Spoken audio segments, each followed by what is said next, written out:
Hello, everyone. My name is Michael Kern, and welcome to the first episode of Elevate and Renovate. I'm here with Nick Cornea, the president and CEO of LBK Design Build, a custom home remodeling company based here in Doylestown. Nick, thanks for joining our first episode. My pleasure. On the show, we're going to be jumping into the behind the scenes of the remodeling industry, teaching homeowners what to look for as far as the process goes, just common pitfalls and areas to avoid when hiring the right contractors, and hopefully help you plan your next big remodeling project. So on today's episode, we're going to be covering the topic of who to hire and how to hire.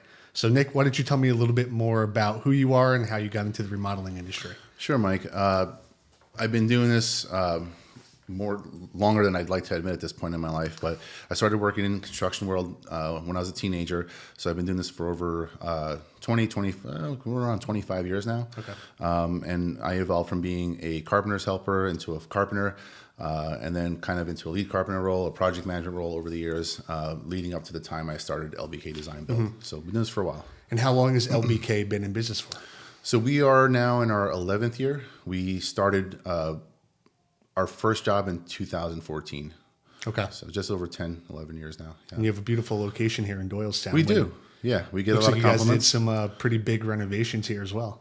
We did. This it's not a historic property, but it's very old. It was built in the late 1800s, and it was time for a major overhaul. A lot of structural issues, but we corrected all that and then did all the cosmetic stuff. And a lot of people like to stop by and let us know what a nice space it is. Very nice. Well, beautiful showroom you have here. Thank you. So we could jump into some of the topics. So first question I have for you, Nick, is when you're talking to a company or you're trying to find the right contractor, what are some of the top traits that you would look for when hiring the right professional?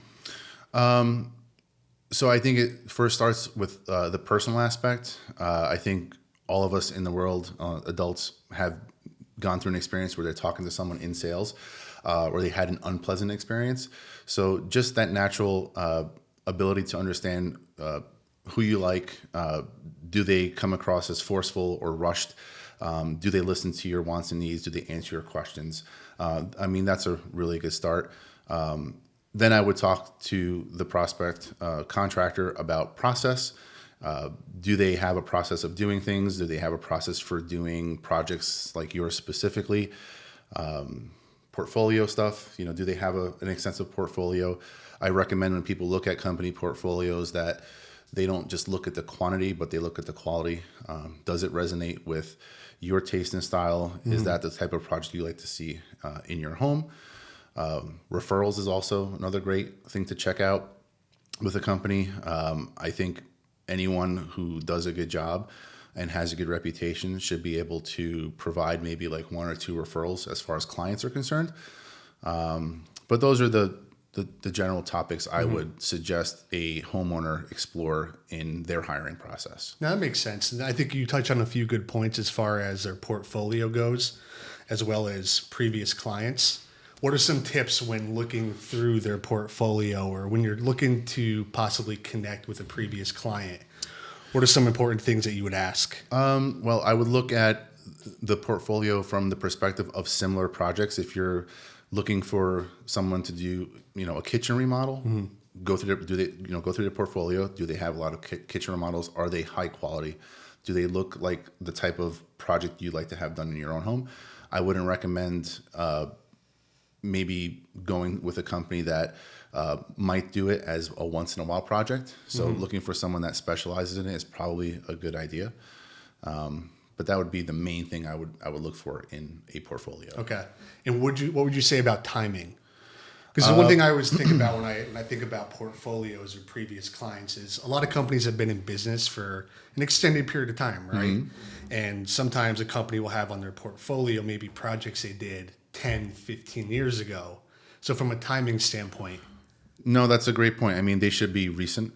And it's the same with referrals. So if a contractor were to refer someone, a past client that's maybe from 5 or 10 years ago, I wouldn't consider that a good referral. I think someone within a year time frame or less would be better. And the reason for that is construction companies, like any other industry, evolve over time. They grow.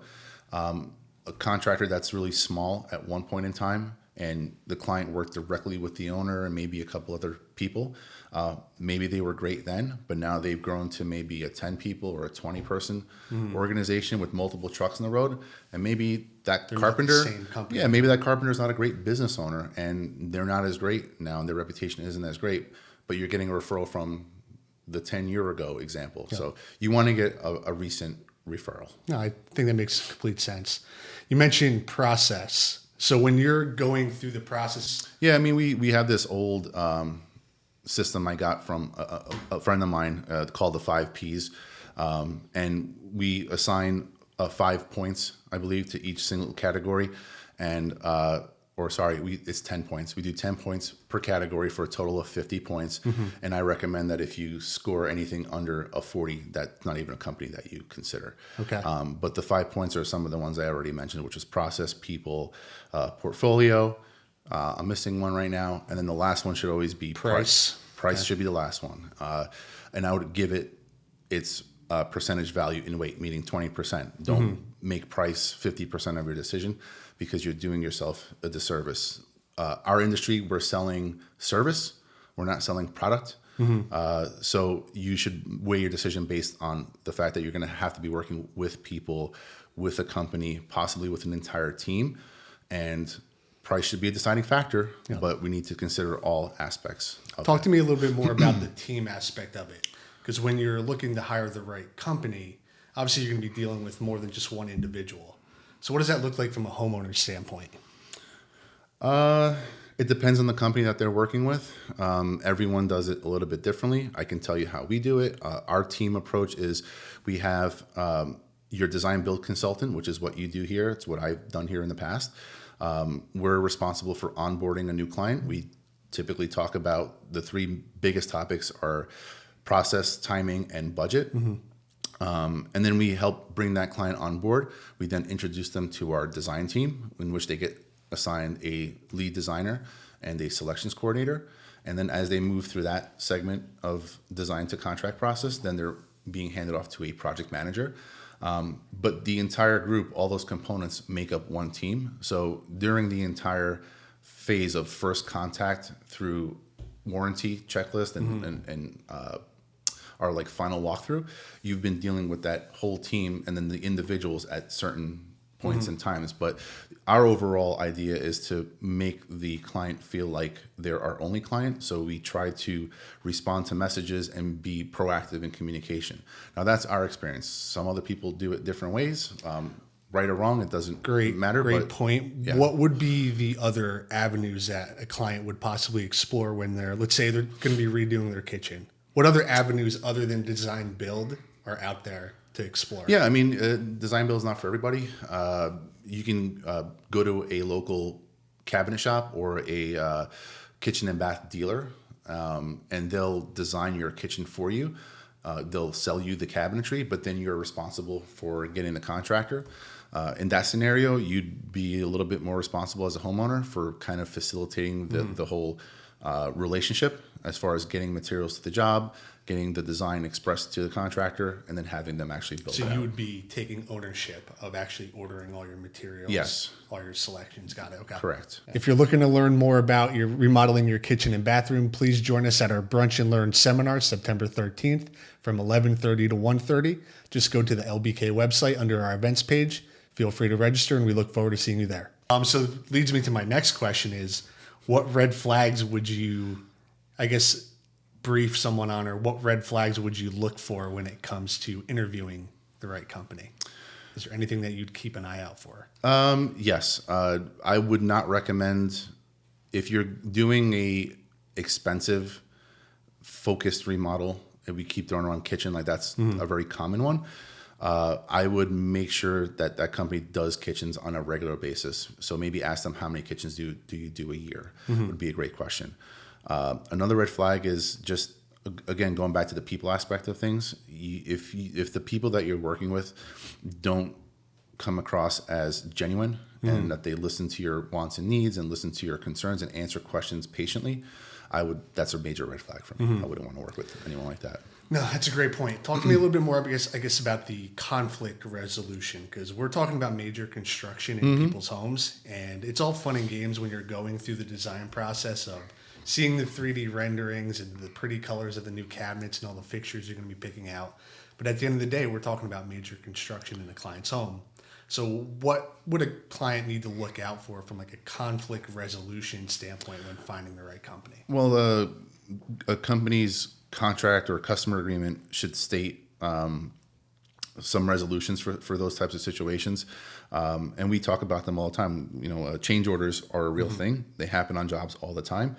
And I think my basic explanation for it is we can do as much homework leading up to the actual construction of a project as we can, but we can't do full-on demolition before we do your project. So there's times where we uncover drywall and we expose walls and we find things behind the walls that are an issue, whether it be structural, maybe things are there that we didn't think were there. I remember on one job, we were cutting in a door to the outside from what was going to be a new laundry room, and we expected the toilet vent stack to be directly behind the toilet, and for some reason it was put 6 feet away in the wall, and that was where the door was supposed to go. So we didn't remove the pipe, but rearranging, I should say, the design included changing the cabinetry layout in the room and doing some other things. That was a small change order. It was something that we really couldn't determine prior to because the way the pipe chased through the wall and whatnot. But it's just an example of we don't know until we know. And we typically advise clients and homeowners to consider having somewhere around 10% at least, maybe even 15% of contingency money. Okay. So whatever budget we're working with for a project, that doesn't include that contingency money. So, if you have $200,000 to spend on the project, don't max out that budget based on the plans alone. Maybe scale it down to 180. Of safety net. Yeah, leave a little bit there. Okay. Yeah. That makes sense. And as far as communication goes, how does that process normally look like? You mentioned finding a stack in the wall that wasn't sure that was there previously. How does that communication look like from a project manager standpoint back to the homeowner? Yeah, for our company specifically, it's an immediate action that needs to happen. And we use different tech platforms to run our company, but one of which is a client-facing project management software tool with messaging functions in it. And so at that point, the project manager would alert our production manager just to let them know what's going on the job. And then a series of photos and messages will go out to the client to let them know, hey, this is what we found. We have a resolution. Here's the resolution. Here's what it's going to cost. Let us know what you want to do. But we can't really move forward without some sort of decision being made. Of course. If an on-site meeting is required, we'll do that. But the idea is to try to get the issue resolved as far as strategy and an answer within 24 hours because we don't want it holding up the rest of the job. So that's how we would handle it. It sounds like the communication aspect of it is key. Yes, being proactive in the communication is the key because people communicate all the time, but no one likes it, especially homeowners aren't going to like it when everything's reactionary. They feel like they have to prompt the conversation. We really try to be the leading edge of the conversation. Very cool. Makes sense. So the last question I have for you, Nick, is, a lot of homeowners go through the process where they like to get maybe 3-4 quotes, talk to different companies. When you're going through that first initial interview process, whether it's like an in-person meeting or a phone call, what would be some things that you would want to ask the contracting company on that initial phone call? Well, I'll back up a second. So it's good to get a few quotes. There's nothing wrong with that, and I always recommend it. But or if not quotes, just at least interview 3 different companies.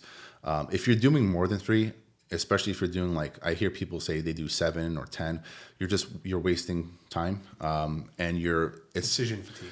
Yeah, and I think it's also a little bit of laziness on the homeowner's part because they're hoping that they'll give the work to the prospective companies to do, and they're going to answer the question for them.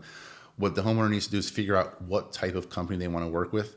Do some research. I can't tell you how many times I've been in a home and I say, what do you know about our company? Why is it that you want to hire us? And they say, I don't know.